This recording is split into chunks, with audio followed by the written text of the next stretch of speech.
Nous allons certainement discuter avec vous, messieurs, mais également avec nos chers intervenants par Skype sur cette question de la coalition gouvernementale.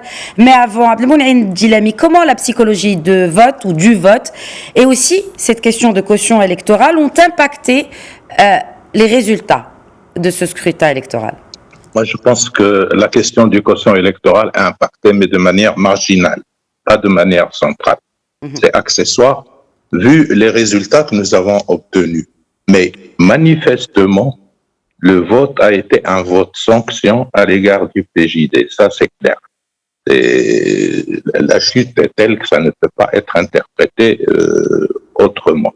Mais ce qui est important, à mon sens, c'est ce vote-là, c'est certain.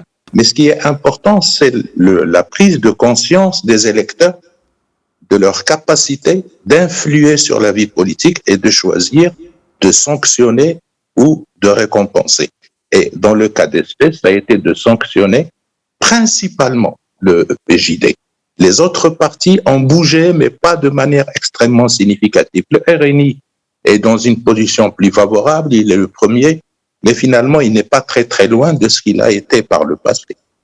Et ce n'est pas une sanction à l'égard de la majorité gouvernementale tout entière, puisque le RNI faisait lui-même partie de cette majorité gouvernementale. Donc, manifestement, c'est à l'égard d'un parti. Pourquoi?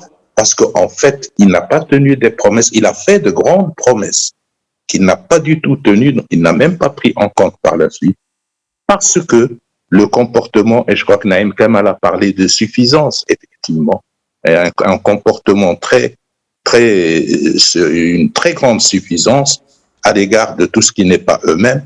Tout ça a été pris en compte par les électeurs eux-mêmes. Et ce qui, en soi, est un bon signe d'une bonne santé démocratique, à mon sens.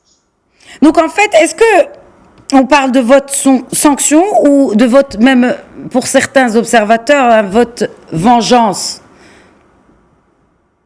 Non. Quand il s'agit des électeurs, on ne peut pas employer le terme vengeance. L'électeur choisit, récompense par des votes ou ne vote pas, c'est tout.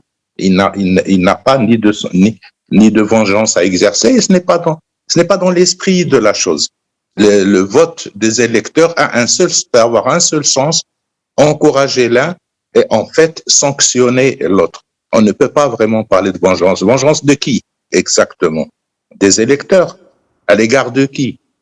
D'un parti politique déterminé. Ça n'a aucun sens, à mon avis. Très bien. Et comment expliquer finalement, juste comme ça, on vient d'écouter un peu une partie du point de presse ou de l'intervention de Aziz Arnouch un peu plus tôt dans la journée. Comment expliquer cette victoire aussi du RNI dans les suffrages, selon vous, Abdelmoune Djilami?